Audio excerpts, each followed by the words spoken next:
My father's voice still echoes in my head like a chain I once thought I'd never break. Be there, or I'll cut your tuition. Don't embarrass the family again. His tone carried that same old weight, authority wrapped neatly in disappointment. I didn't bother reminding him that I hadn't taken a penny from him in 2 years. Let him believe he still held the strings. It made what came later far sweeter. The wedding was tomorrow. My brother, the golden boy, Daniel, and the bride, my ex-fiancée, neatly stolen from my hands by the very man my father worshipped. Growing up, Daniel could do no wrong. Straight A's? Expected. Trophies? Displayed in glass cabinets across the house like proof of divine favor. Mine were packed away in boxes so we wouldn't clutter the space. He had charm, the effortless kind that made teachers smile and girls linger longer than they should. And me?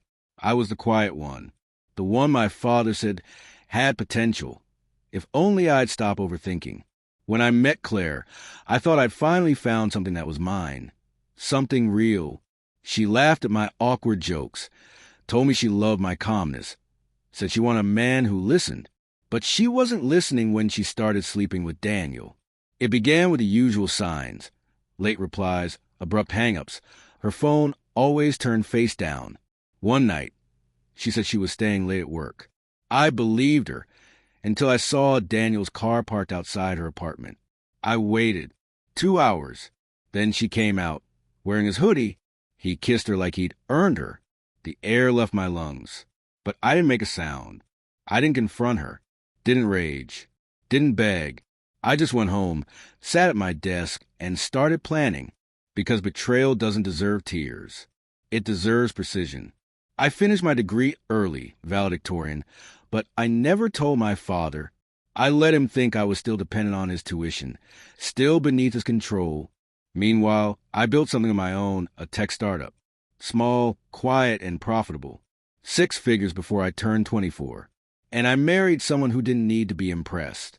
Maya, she knew everything. The betrayal, the silence, the plan. She didn't try to stop me. She understood. Revenge, I told her once, isn't about destruction. It's about balance. So I waited, and I watched. Daniel posted engagement photos like trophies. My father called, proud that his perfect son was finally settling down. I smiled through the phone, let him believe the fairy tale. Then came the invitation, gold-trimmed, expensive, dripping with self-indulgence. The perfect stage. The perfect timing. The first step was simple. I bought the venue. Quietly, through an anonymous holding company. The owner wanted out, and I had cash. The papers were signed 3 weeks before the wedding. The second step was leverage. I had the venue manager, my employee now, move up the inspection date for unpaid balances. My brother's wedding planner had forgotten a few invoices. By the time the big day arrived, they were knee-deep in chaos.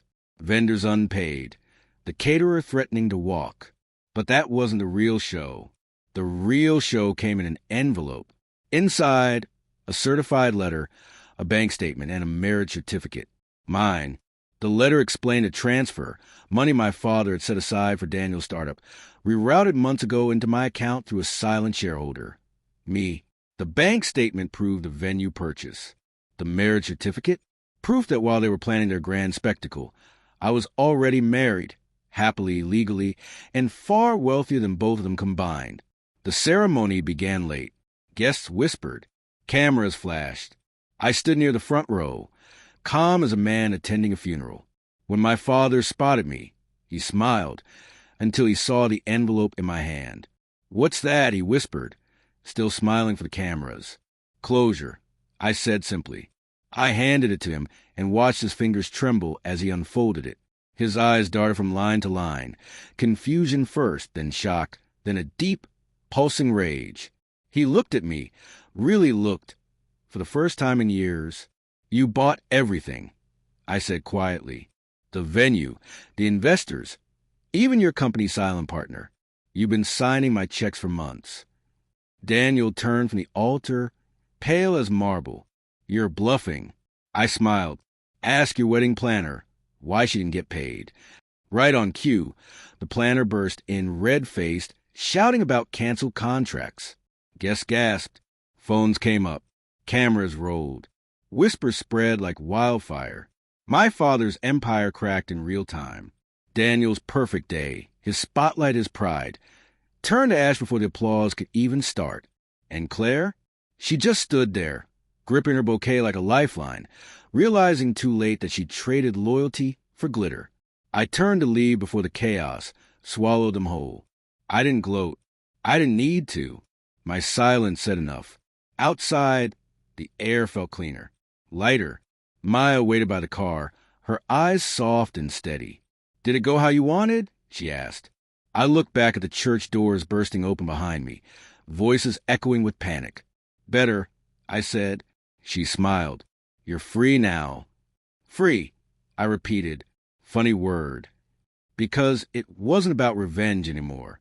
It was about finally stepping out of the shadow they built for me. As we drove away, I thought about that envelope, how something so small could carry so much truth. Some people deliver wedding gifts. I delivered consequences. And for the first time in my life, my father finally saw what I was capable of.